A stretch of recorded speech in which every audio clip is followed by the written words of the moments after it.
Hello and welcome. देखिए, हम बात करेंगे एमसीक्यूज़ के बारे में। जैसे कि आप जानते हैं कि आपके क्वेश्चन पेपर में 20 क्वेश्चंस एमसीक्यू की फॉर्म में आएंगे, जिसका वेटेज टोटल क्वेश्चन पेपर का 25% है। तो ये क्वेश्चन चाहे एमसीक्यू की फॉर्म में हो या फिल इन द ब्लैंक्स की फॉर्म में हो या वन वर्ड में पूछे जाएं, इस वीडियो में इन क्वेश्चंस की प्रैक्टिस करने के बाद आप इस तरीके के क्वेश्चंस को ईजिली कर सकते हैं। मैंने हर चैप्टर से करीब 50-60 क्वेश्चंस लिए हैं, लेकिन आपको यहाँ ये समझना होगा कि आप जितने ज़्यादा से ज़्यादा क्वेश्चंस की प्रैक्टिस करते हैं उतना ही आपके लिए अच्छा होगा। इस तरीके के क्वेश्चंस की कोई एक निश्चित सीमा नहीं है जिसे आप ये कह सकें कि आप कि बस अब ये क्वेश्चंस सफिशिएंट हैं, इसके अलावा और क्वेश्चंस की ज़रूरत नहीं है। तो ऐसा नहीं है। तो मैं आपको यही सजेस्ट करूँगा कि इन क्वेश्चंस के अलावा भी आप खुद से भी क्वेश्चन बना सकते हैं, या फिर आपको कहीं और सैम्पल पेपर से या किसी और वीडियो से अगर आपको क्वेश्चंस की प्रैक्टिस करने को मिलता है तो आपको उनकी प्रैक्टिस करनी चाहिए। इसके अलावा मैंने डिस्क्रिप्शन बॉक्स में एक लिंक दिया हुआ है, जिस पर क्लिक करके आप एक ऑनलाइन टेस्ट भी दे सकते हैं, जिससे आपको ये इंश्योर होगा कि ये क्वेश्चंस आपको कहाँ तक समझ में आए हैं, और टेस्ट सबमिट करने के बाद आप अपना स्कोर भी जान सकते हैं। So this is the first part of the first chapter, cold war and non alliance movement. So let's begin.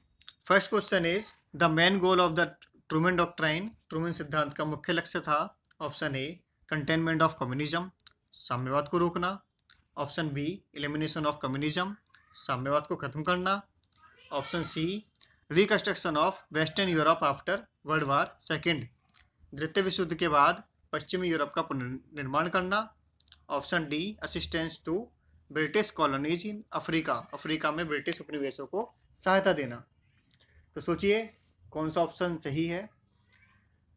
इसका आंसर होगा ए कंटेनमेंट ऑफ द कम्युनिज्म, साम्यवाद को रोकना या साम्यवाद को नियंत्रित करना। ये अमेरिका की सोवियत संघ के खिलाफ एक नीति थी।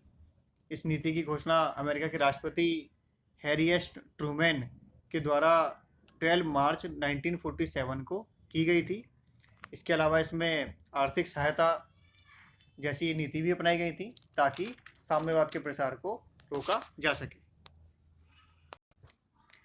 Next question is the Soviet Union responded to the formation of the northern Atlantic treaty organization NATO by, Soviet संघ ने उत्तर अटलांटिक संधि संगठन के गठन का जवाब दिया।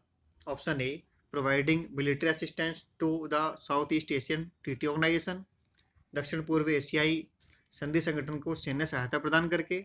Option B forming the Warsaw pact, Warsaw संधि का गठन करके। Option C placing nuclear missiles in Cuba, Cuba में परमाणु मिसाइलें रखकर।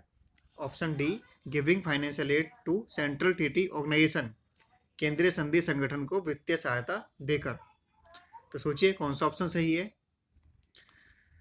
इसका आंसर होगा B forming the Warsaw pact, Warsaw संधि का गठन करके।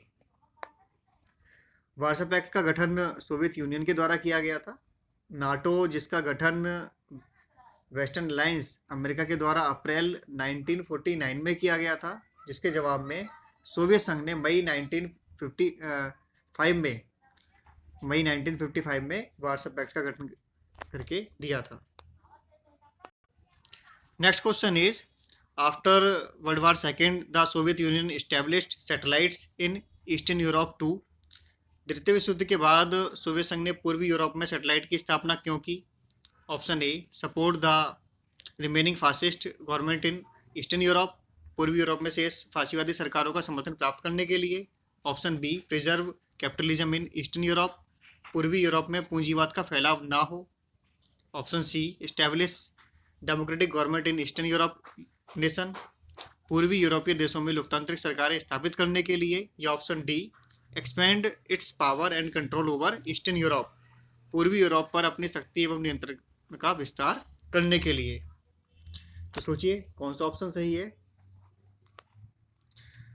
इसका आंसर होगा D expand it's power and control over eastern Europe, पूर्वी यूरोप पर अपनी शक्ति एवं नियंत्रण का विस्तार करने के लिए। सोवियत संघ ने सेकेंड वर्ल्ड वार के बाद ईस्टर्न यूरोप में या पूर्वी यूरोप में अपने सैटेलाइट्स सैटेलाइट्स मतलब जो सोवियत संघ को फॉलो करें, वे कंट्रीज जिनमें साम्यवादी सरकारें, कम्युनिस्ट गवर्नमेंट इस्टेब्लिश की गई थी, जैसे Poland, Hungary, Romania, Bulgaria, Czechoslovakia, eastern Germany, इन सभी में सोवियत संघ के द्वारा साम्यवादी सरकारें स्थापित की गई थी ताकि सोवियत संघ अपनी शक्ति एवं नियंत्रण का विस्तार कर सके। Next question is the main reason that the United Nation sent troops to Korea in 1950 was to. 1950 में संयुक्त राष्ट्र द्वारा कोरिया में सेना भेजने का मुख्य कारण था। Option A, ensure that food reached area of the Korean peninsula affected by famine. यह सुनिश्चित करना कि अकाल से प्रभावित कोरियाई प्रायद्वीप क्षेत्रों तक भोजन पहुंच गया है। Option B, restore peace between warring factions of Buddhism and Shinto. बौद्ध और सेंटो की युद्धरत गुटों के बीच शांति बहाल करना। Option C, force the inspection of nuclear weapons plants in North Korea. उत्तर कोरिया में को परमाणु हथियार संयंत्रों के निरीक्षण के लिए बाध्य करना। या option D, prevent North Korea from conquering the peoples of South Korea. दक्षिण कोरिया के बचाव के लिए उत्तर कोरिया को रोकना। तो सोचिए कौन सा ऑप्शन सही है। इसका आंसर होगा D, prevent North Korea from conquering the people of South Korea. दक्षिण कोरिया के बचाव के लिए उत्तर कोरिया को रोकना। जैसे कि हमने फर्स्ट चैप्टर में arenas of the cold war में डिस्कस किया है कि नॉर्थ कोरिया ने 25 जून 1950 को साउथ कोरिया पर अटैक कर दिया था, जिसके बाद यूनाइटेड नेशन के द्वारा नॉर्थ कोरिया को आक्रमणकारी घोषित किया गया था और नॉर्थ कोरिया के खिलाफ सैनिक कार्यवाही सिक्योरिटी काउंसिल के द्वारा की गई थी। और जो सेना तैयार की गई थी उसकी कमान संभाल रहे थे अमेरिका के जनरल मैकआर्थर। तो इस तरह यूनाइटेड नेशन के द्वारा दक्षिण कोरिया के बचाव के लिए नॉर्थ कोरिया के खिलाफ ये कार्यवाही की गई थी। Next question is the Korean crisis came to an end in the year. Korea संकट का अंत किस वर्ष हुआ। ऑप्शन ए 1952, बी 1953, सी 1954 या डी 1955। देखिए अभी हमने जो कोरिया क्राइसिस पर क्वेश्चन देखा था, उस कोरिया क्राइसिस का एंड किस वर्ष हुआ था। उसका एंड हुआ था 1953 में। तो इसका आंसर होगा 1953। Next question is the rivalry between USA and USSR during the post second world war period is known as. द्वितीय विश्व युद्ध के बाद के समय में यूएसए और यूएसएसआर के बीच की प्रतिद्वंद्विता को किस रूप में जाना जाता है। ऑप्शन ए अपार्थेड, रंगभेद। ऑप्शन बी कोल्ड वॉर, शीत युद्ध। या option C policy of non alignment, गुट निरपेक्षता की नीति। ऑप्शन डी हॉट वॉर, गर्म युद्ध। सोचिए कौन सा ऑप्शन सही है। ये बहुत इजी है। यूएसए और यूएसएसआर की जो प्रतिद्वंद्विता थी किस रूप में उसको जाना जाता है। उसे जाना जाता है कोल्ड वॉर के रूप में, शीत युद्ध। ये हम फर्स्ट चैप्टर में बहुत अच्छी तरीके से समझ चुके हैं कि दो पावर ब्लॉक्स में पूरा विश्व बढ़ चुका था। दो पावर ब्लॉक में डिवाइड हो गया था, जिसमें से एक को लीड कर रहा था यूएसए और दूसरे को लीड कर रहा था यूएसएसआर, जिनके बीच की प्रतिद्वंद्विता को हम शीत युद्ध या कोल्ड वॉर के नाम से जानते हैं। Next question is nuclear non proliferation treaty NPT allows. परमाणु अप्रसार संधि एनपीटी अनुमति देती है। किस बात की अनुमति देती है। Option A nuclear weapons test in the atmosphere, outer space and under water by all the countries. सभी देशों को वायुमंडल, बाहरी अंतरिक्ष या पानी में परमाणु हथियार की परीक्षण की अनुमति देती है। या option B only the nuclear weapons states to have nuclear weapons and stops other from acquiring them. केवल परमाणु हथियार संपन्न देश ही परमाणु हथियार रख सकते हैं, अन्य को यह संधि हासिल करने से रोकती है। Option C the limitation of anti ballistic missile systems, anti ballistic missile system को सीमित करती है। या option D the test of nuclear missiles in other countries, अन्य देशों को परमाणु मिसाइलों के परीक्षण की अनुमति देती है। तो सोचिए कौन सा आंसर इसका ठीक है। Option B. देखिए एनपीटी के अनुसार केवल परमाणु हथियार संपन्न देश ही परमाणु हथियार रख सकते हैं। बाकी देशों को ये संधि परमाणु हथियार हासिल करने से रोकती है। मतलब ये संधि सिर्फ 5 देशों को ही, अमेरिका, सोवियत संघ, ब्रिटेन, फ्रांस और चीन, इन्हें ही ये परमाणु संपन्न देश मानती है। और यही देश जो कि सिक्योरिटी काउंसिल के परमानेंट मेंबर भी हैं, परमाणु हथियार रख सकते हैं। ये आप अपनी बुक में भी देख सकते हैं पेज नंबर 14 पर, और वीडियो में भी इसका एक्सप्लेनेशन में दे चुका हूँ। Next question is Soviet union placed nuclear weapons in Cuba during the American presidentship of. Soviet संघ ने जब क्यूबा में परमाणु हथियार रखे तो उस समय अमेरिका के राष्ट्रपति थे, कौन थे? Option A George Bush, B John F Kennedy, C Jimmy Carter या डी विंस्टन चर्चिल। तो सोचिए उस समय पर अमेरिका के राष्ट्रपति कौन थे जब सोवियत संघ ने क्यूबा में न्यूक्लियर वेपन्स रखे? उस समय अमेरिका के प्रेसिडेंट थे जॉन एफ कैनेडी। क्यूबा में सोवियत संघ ने परमाणु हथियार कब रखे थे? 1962 में। और अमेरिका के राष्ट्रपति उस समय कौन थे? उस समय अमेरिका के राष्ट्रपति थे जॉन एफ कैनेडी, जो कि जनवरी 1961 से नवंबर 1963 तक अमेरिका के प्रेसिडेंट रहे। नवंबर 1963 में उनका असैसिनेशन होता है, उनकी हत्या कर दी जाती है, जिसकी वजह से वे अपना टर्म पूरा नहीं कर पाए थे। Next question is the division of Korea along the 30th parallel took place in. Korea का विभाजन 38वें समानांतर पर कब हुआ? सोचिए कौन सा ऑप्शन सही होगा।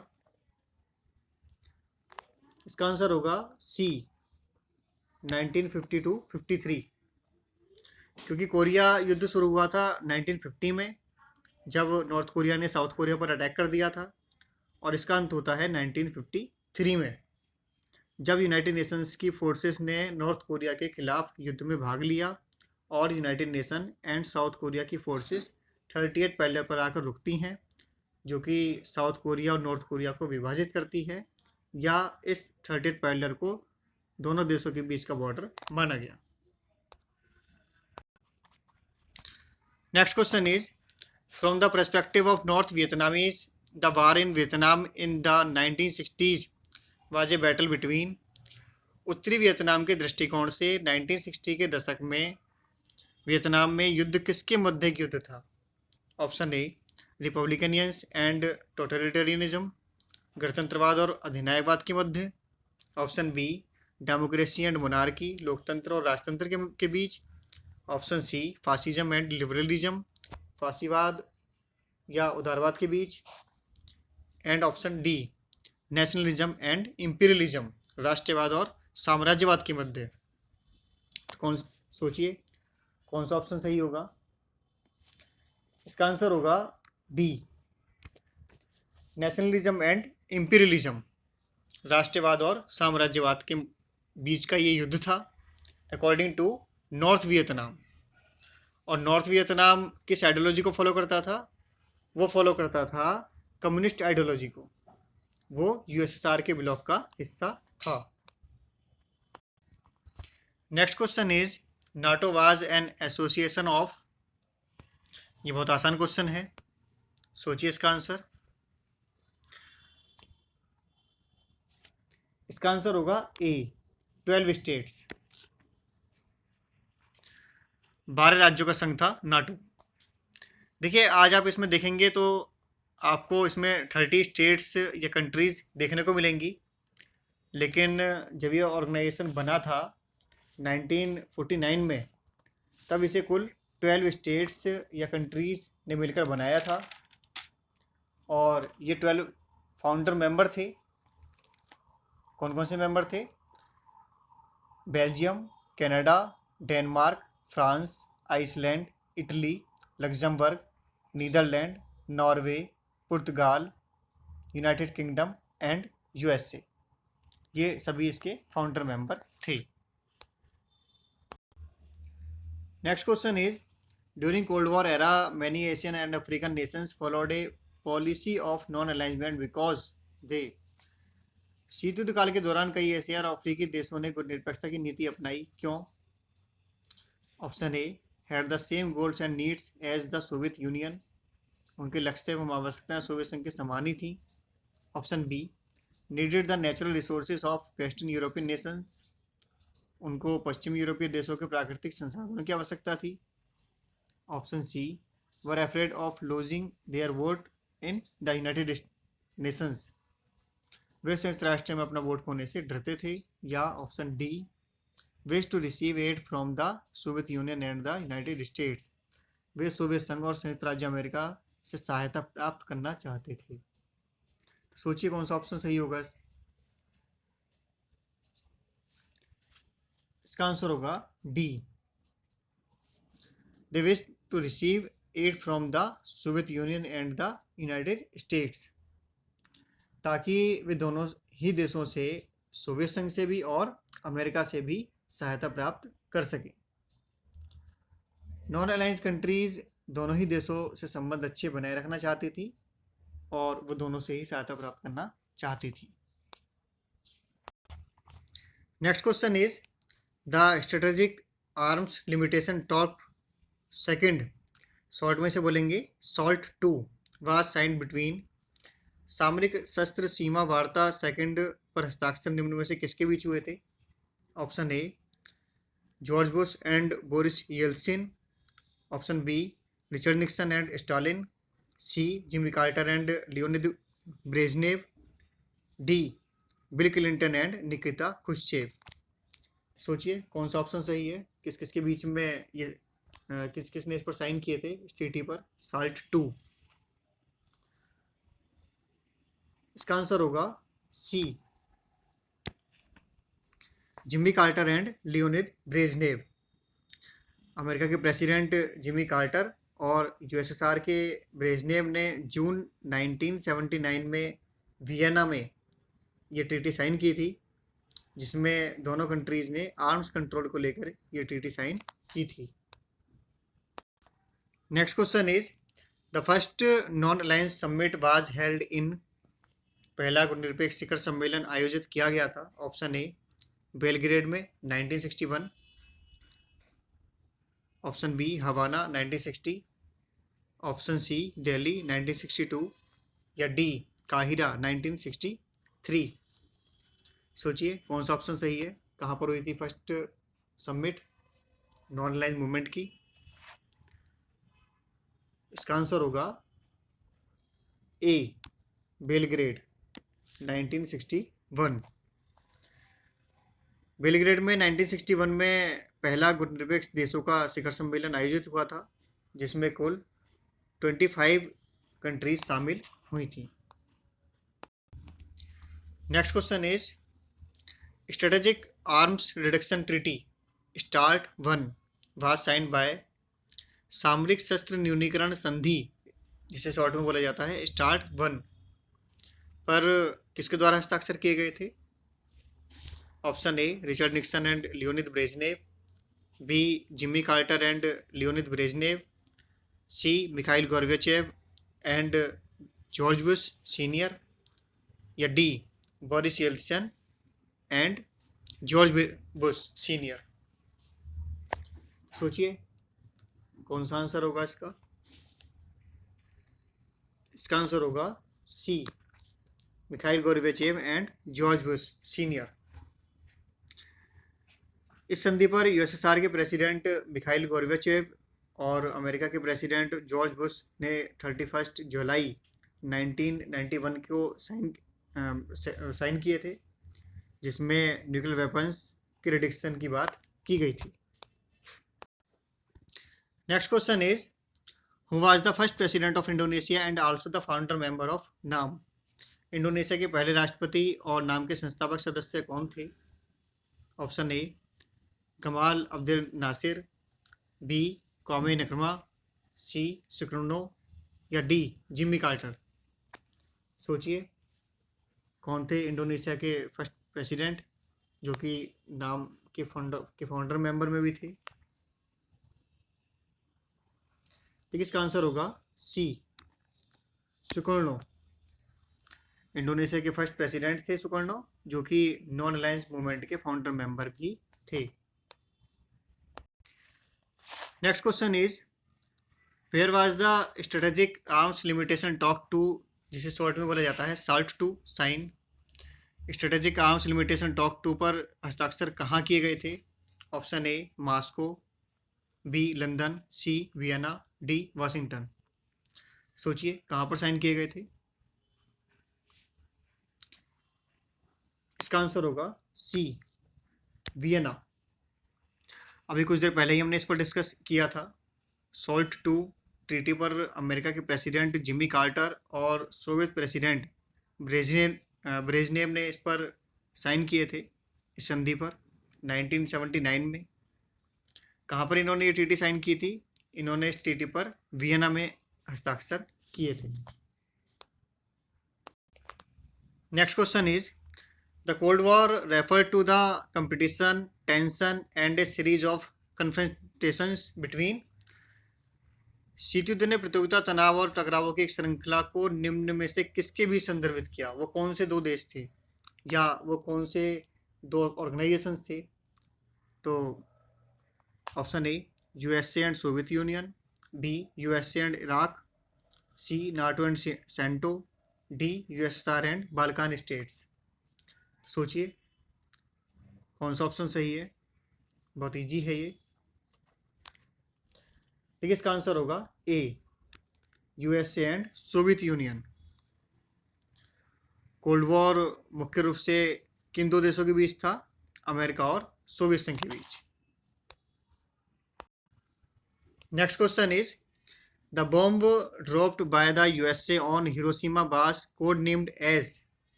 जो बम हिरोशिमा पर गिराया गया था यूएसए के द्वारा, उसका कोड नेम क्या था? Option A Fat Man, B Little Boy, C handsome man या डी बिग ब्रदर। सोचिए कौन सा ऑप्शन सही है? इसका आंसर होगा बी, लिटिल बॉय। जो एटॉमिक बम जापान के हिरोशिमा पर गिराया गया था उसका नाम था लिटिल बॉय, और जो दूसरा एटॉमिक बम जो जापान के नागासाकी पर गिराया गया था उसका कोड नेम क्या था? उसका था fat boy. Next question is the western alliance was headed by. पश्चिमी गठबंधन की जो अध्यक्षता थी या जो उसको लीड कर रहा था वो किसके द्वारा किया गया था? ऑप्शन ए United states, Brazil, Soviet union या डी बाल्कान कंट्रीज। बहुत आसान क्वेश्चन है, सोचिए कौन सा ऑप्शन सही होगा? इसका आंसर होगा ए, यूनाइटेड स्टेट्स या अमेरिका। जैसे कि आप जानते ही हैं कि वेस्टर्न अलायंस को लीड कर रहा था अमेरिका और ईस्टर्न ब्लॉक को लीड कर रहा था सोवियत संघ या USSR. Next question is in which country are the cities of Hiroshima and Nagasaki located. Hiroshima और नागासाकी किस देश में है? बहुत आसान क्वेश्चन है। Option A China, B Japan, C France, D Italy. सोचिए कौन सा ऑप्शन सही होगा इसका? इसका आंसर होगा बी, जापान। हिरोशिमा और नागासाकी ये दोनों सिटीज़ कहाँ पर हैं? ये जापान में है, और इन्हीं सिटीज़ पर सेकेंड वर्ल्ड वार में अमेरिका के द्वारा न्यूक्लियर बम गिराए गए थे। Next question is the two super powers were poised for direct confrontation in. निम्न में से किसकी वजह से दो महाशक्तियों के बीच सीधे टकराव की स्थिति पैदा हुई थी? वो कौन सा क्राइसिस था? Option A Korea crisis, B Berlin crisis, C Congo crisis, D Yugoslavia crisis. सोचिए कौन सा ऑप्शन सही होगा? वो कौन सा क्राइसिस था जिसमें दोनों सुपर पावर्स आमने सामने थी? इसका आंसर होगा B, Berlin crisis. Berlin crisis के बारे में आप फर्स्ट चैप्टर में देख सकते हैं, जिसमें दोनों महाशक्तियां आमने सामने थी। सोवियत संघ ने बर्लिन की नाकेबंदी कर दी थी और वेस्टर्न अलायंस ने एयर लिफ्टिंग की थी। तो इस तरह दोनों सुपर पावर्स के बीच बर्लिन क्राइसिस में सीधे टकराव की स्थिति बनी थी। Next question is in which year unification of Germany took place. Germany का एकीकरण किस वर्ष में हुआ? Option A 1989, B 1990, C 1991, D 1992। सोचिए कौन सा ऑप्शन सही है। इसका आंसर होगा बी 1990। 1990 में ईस्ट जर्मनी और वेस्ट जर्मनी का एकीकरण हुआ था। बर्लिन वॉल को गिरा दिया गया था, जो कि कोल्ड वॉर का एक बिग सिंबल थी। और बर्लिन वॉल के गिराने के बाद जर्मनी का यूनिफिकेशन हुआ था। Next question is mark the country to which Kwame Nkrumah belongs. Kwame Nkrumah किस देश से संबंधित हैं? Option A Congo, B Cuba, C Yugoslavia, D Ghana. सोचिए क्वामे नक्रुमा जो कि नॉन लाइन मूवमेंट के फाउंडर मेंबर भी रहे हैं, किस देश से संबंधित हैं? इसका आंसर होगा डी घाना। जो फर्स्ट प्राइम मिनिस्टर थे घाना के और नॉन लाइन मूवमेंट के फाउंडर मेंबर भी वो रहे हैं। Next question is the Marshall Plan was proposed in. किस टाइम पीरियड में मार्शल प्लान योजना प्रस्तावित की गई थी? Option A 1945 to 50, B 1946 to 51, C 1947 to 52 या डी 1948 टू 51। सोचिए मार्शल प्लान किस टाइम पीरियड में ये प्रस्तावित की गई थी अमेरिका के द्वारा? इसका आंसर होगा डी 1948 टू 51, जिसमें अमेरिका के द्वारा साम्यवाद का प्रसार रोकने के लिए मार्शल प्लान ये लाया गया था।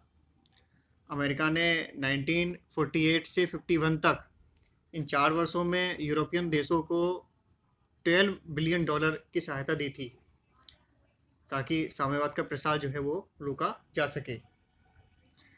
तो इस पार्ट में इतना ही। नेक्स्ट पार्ट में हम इसी चैप्टर से रिलेटेड अदर क्वेश्चंस पर डिस्कस करेंगे। अब आप डिस्क्रिप्शन बॉक्स में जाकर जो लिंक उसमें दिया हुआ है उस पर क्लिक करके आप इन क्वेश्चंस से रिलेटेड ऑनलाइन क्विज दीजिए, और आपने कितना स्कोर किया है ये मुझे कमेंट सेक्शन में कमेंट करके बताइए। तो जल्दी मिलते हैं नेक्स्ट वीडियो के साथ। Thanks for watching, bye bye.